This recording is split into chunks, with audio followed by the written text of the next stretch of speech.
given, that's how we live it. Don't be mad at the system, it's simply how we've existed. Peace and blessings, everyone. My name is Heavenly Joy, and you are in a sacred space of truly Heavenly Joy. And today I have my family. What's up? This is my son, Anthony. This is my son, Andrew, and you all know Hakeem. And so today is Family and Friends Appreciation Day. We've done things a little bit differently. This year we are with our mother, well, my mother, and it's kind of like our mother sometimes because I have my children at 13, for those of you that don't know. So although these are my children and they do respect me as their mom, there was a lot that I was learning as a child raising children. So even though she's grandma, she's mom too. And I'm grateful to have had a mother who was there for me when I had my children really young. I'm really blessed to say that. And having a family that is just supportive and knowing that anything that we put our minds to, we can definitely accomplish. So I just wanted to honor these young men today. They're 22 and they don't have records, which I'm really grateful for, because we live in a time that our children, our black children, definitely our men, are targeted. And I'm grateful that they've been covered by the prayers of our community, by the prayers of a grandmother, and by the prayers of a mom. And so, and obviously my community includes my sisters, so no doubt. And so I'm really, really grateful and proud of that. And so we don't really celebrate like Turkey Day like everybody else. My children were raised to celebrate Family and Friends Appreciation Day. You guys remember that? Yeah. Remember that? Yeah. Yeah. What is your, like, do you have any moment of any one of those times that we had that we really celebrated, you know, being different, right? You know what that means for us? Like something that you could take away? I'm gonna tell you what I could take away. I remember making a poster board that we put on that we nailed to the outside of the post on the house that said coexist. Do y'all remember that? Yeah, I definitely coexist. I remember the somewhat. Yeah. It had all the like different symbols of different spiritual practices. It's going. Oh yeah, I remember. It said it was going down like this. Yeah. Yep. Exactly. And that was pretty amazing that we have had moments where, I don't know, like just from very young, I think I was 26 when I had Hakeem, so I was probably about 26, 27, in which we were already on that path of like one human family. Although we lived in Atlanta, Georgia, where we were from, it was predominantly black. We still had an understanding that we were all connected. Our family being so different, right? Because we have all kinds of spiritual and religious beliefs, right? Under one roof. And roof meaning like our tribe, right? Definitely, yeah. Yeah. That's one good thing you can say about our family. It's like so many, like just so many religions, so many beliefs, so much spirituality, everything. So Yes. that's definitely dope. Yes. It's something I think helps us to show up in the world the way that we do. You know, being more accepting of the things that we don't necessarily have to understand. But like if someone's happy and they're living their full life, like, you know, what's the problem? You know, they're not hurting anyone. And I love the fact that Atlanta was a place in which we could really express that.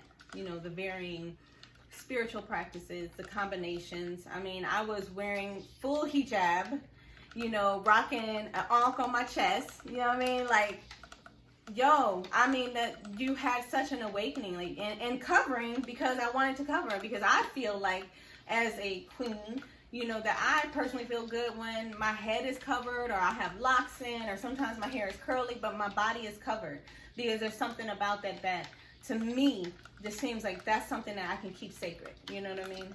Even though we live in a society where it's like highly sexualized, right? Wouldn't you guys agree? It's like highly sexualized. Yeah, it definitely is. Yeah, and the thing is, I know I don't ever want to tell a woman that you can't dress the way you want to dress. Please, by all means, do that. But also know that even though you may respect yourself, there are some people who are not operating from that same space, right? So it doesn't mean that I don't want to look sexy and show my legs, and I don't want to do all these other things, show my belly, but there's also an understanding that there are people out here who aren't going to respect that, and I have to protect myself, right? And so that's one of the reasons why. The other reason is, like, I know that my temple is sacred, you know? And I think that's something, by living in Atlanta, you get to see a lot of that. A lot of that. So hopefully we can bring some of this richness in which we've developed over the years of consciousness and really this liberation of being who we are, you know, and all our differences. Bring it home to Ohio. We do have the intention on being there, even whether or not Tony hasn't decided if he's coming there yet to stay, but he'll at least visit. So we'll take it, you know what I mean? And Drew, you know, I know Drew kind of like, I'm with you, Mom, but he could change his mind too. They have the options. But our intention is to come there and really just share, you know what I mean? Share this love for life and this freedom, you know? I know that I remember growing up in Ohio was always like this heavy energy, you know? And we want to come and like lift that for you all. But you have to be, you know, participants in that. You know, no one can lift. Y'all know for a fact, like I can't make you happy, right? That's something that I teach my children. Y'all know that. Yep. And no one can make you happy too, right? So, you know, I wanted to recap something that we said in the last part, which is that if you are, you want to have happiness, you know that happiness comes from a deep place, and it's not outside of you. And so that's what we're coming home is to share some of those lessons along the way that we picked up. My happiness starts with me, because there are going to be times where me and my children don't get along, and I can't be like, oh my God, my children hate me. You know, no, I got a whole space to heal myself so I can find out what I need to fix with them. And then also, if they're not willing to you know, forgive or you know, work through something, I have to give them space for that too. And then always holding that space of absolute love. You know what I mean? Something that we've learned along the way is agape love, which is an unconditional love. And that's something that I had to learn, not only by seeing my mom, you know, which was amazing, but I didn't really understand it because it wasn't enough of it around me, I think. And because I didn't feel it inside of me. You know, I think in order to really recognize that you are even surrounded by love, you have to love, you know, from a deeper place. What do you guys think about that? That you show what? Love from a deeper place? So that in order to know what agape love is, that unconditional love, that other people around you have that for you, you have to first like cultivate that from within. Okay. Yeah. So what do you think? I mean, I believe exactly what you're saying. Okay. Yeah. Cool. So what do you think, Drew, as far as like agape love? Do you think that you can really recognize something that if it's not inside of you, can you recognize it outside of you? If it's not in you. I mean, honestly, that's a hard question. That is a hard question. I mean, because, you know, I feel like I guess it just depends on how strong people's energy are between each other. Mm-hmm. You know, honestly, I don't know. Mm-hmm. I guess sometimes you can, sometimes you can't. I get that. Mm-hmm. I get that. I do. And I think that so that's a good part. There are people who can come into our lives and show us an aspect of a deep, rich love, agape love, like the best thing you ever seen in your life, in order for you to actually even recognize it. Mm-hmm. Because it can just be seasonal. Yes. You know, or you know, it could be a lifetime. But you never know. Absolutely. But this is the thing that I love, is that, and I love that you touched on that, is that no one we can say is forever, mm-hmm. right? Right. We have, at this point, we can have this conversation. My kids are 22, right? And so we know that we can be in relationships that seem like they're going to be forever. Like, you'll bet money on this is going to be forever. And then you recognize through the experience that what it was bringing you something, like a gift, a lesson, a place in which you need to heal maybe. You know, because sometimes it's dysfunctional. And so I was in a dysfunctional relationship where there was a lot of verbal abuse. And what I recognize now, having come out of that and healed myself, is that I was verbally abusing myself on the inside. And so the person who I was with was reflecting back to me the things I was saying about my own self. Now, it didn't mean that didn't come from something, like a lack of, like being abused as a child, you not feeling good enough, feeling shame, feeling dirty, whatever. And then going along in life and starting to like carry that. And every experience I was having, I felt that. So I started to get that back from people, you know, and I didn't heal that until I was 30 years old when I started to heal it. And unfortunately, that means my children, I'm 35, they've only known the real me for 5 years. Isn't that amazing? The whole time prior to that, what they knew is a broken mother So they've had experiences that were very painful, very broken, whether it be me cursing, me yelling, me throwing things at them, being in relationships in which my children were raised in, and they saw that abuse, you know. So this is why I think it's important that we as women heal, because when we heal, then our wounds can heal, and we can raise children that are more aware, you know, of something better, you know. So I am definitely hoping that as we enter into 2020, we're now coming to the close of 2019, that I'm sending a lot of love out to my children so that this next year can really show them something that, yo, you can have something beautiful, you know, and I'm going to continue to support them. One thing that I have learned is that the sharing and plant medicine with my children has allowed us to be able to open up more and have conversations, because now it's not like I'm an authority figure.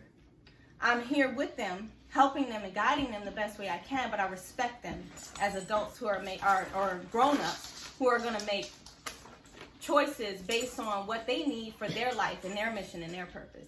So it's no more like, oh, you should do this or you shouldn't do that. It's like, well, what do you think? And how do you feel? Well, you know what's right.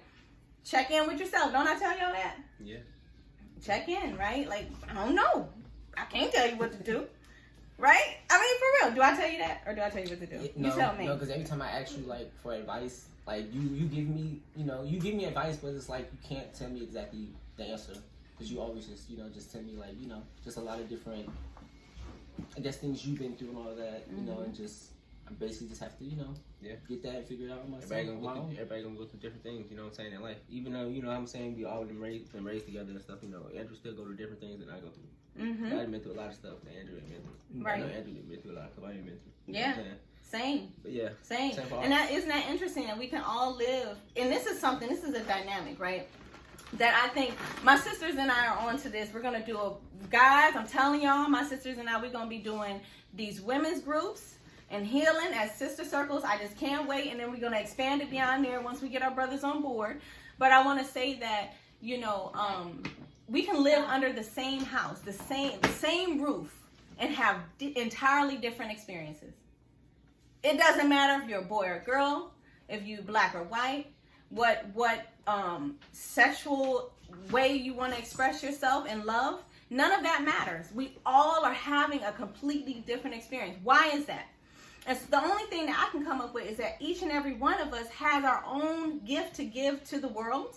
And really and truly, the way that we relate is through healing our trauma, right? Like, you be like, damn, man, you went through that too? Oh, yeah, let me, you know what I mean? Like, we kind of, for some reason, that pain seems to be a way in which we can connect. But sometimes we allow the pain to be what keeps us from even being able to express ourselves. So I think it's like even changing that dynamic is that now I share my pain with you. Like, yo, let me tell you what happened. This one time I was with this physically abusive man. And this is what happened. This is why I stayed in it. Like, I share this with my children. This is what I was thinking. I didn't think I was good enough. I thought I was this. I thought I was that. But I couldn't see it when I was in it. But I have to tell them the things that are like not comfortable and we would normally keep from our children. But if I don't give them that, then they could possibly think that something's wrong with them. Right? I thought something was wrong with me because my mom hadn't gone through a lot of stuff.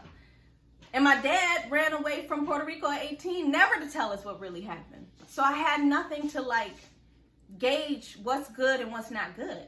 So, or you know what I mean? Like what's going to give us, because it's always this duality. It's not really good or bad. Let me make sure I say that. No matter what you go through, it is teaching you something. And you can gain from it and then move on and elevate. It's always an elevation. Or we can get stuck, right? Or we can slide back. It's all these choices. But I'm always looking for the space that's going to help me to become better than what I was. You know what I mean? So I'm looking for friendships that are that way, relationships that are that way, partnerships that are that way, so that I can continue to evolve and become a better person. You know, so it's my intention to send that love out there to all of us who are really coming out of 2019 with a lot of lessons that we learned. And may we take the wisdom of this year, the wisdom of the struggles, of the pain, of the suffering, take it with us as we move forward into 2020. No matter what happens, let me tell y'all something. No matter what happens, because I'm probably going to tell you this, and this is going to sound like some fuck shit. I ain't voting for his ass, right? But Trump is probably going to win, guys.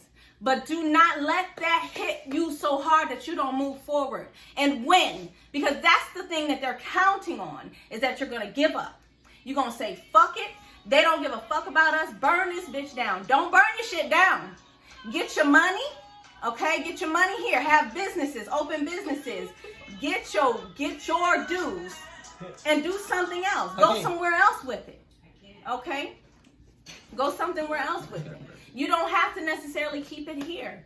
My intention is to go home to Africa at some point in time. Live in the Virgin Islands someday. I don't know. I may open up a business in freaking Canada. They can't stop me. Listen, y'all. We are worldwide. Don't get caught up doing the same thing, expecting different results. That's all I'm saying. Hey, listen. You can either play the game with them and win, or be played by it. Don't be played by it. So 2020, just make a promise or an intent. Let's not promise, but let's have an intent for 2020 to live our best lives, to rise to become our best selves, and to live from a place that has so much agape love that they can't even figure out how you still smiling. That kind of way, because that is winning. Anything you guys want to share? I know y'all used to me talking like this. Everyday thing. So I thank you guys, Anthony, Andrew, Hakeem in the background. My children have been the best gifts of lessons for me in this lifetime. And may we remember that our children are not born to us, and we're supposed to give them our ideas. We're supposed to learn from them and how their ways shift how we see the world. Because we love our children. I love my children unconditionally. And with that being the case, I have to learn from my experiences with them.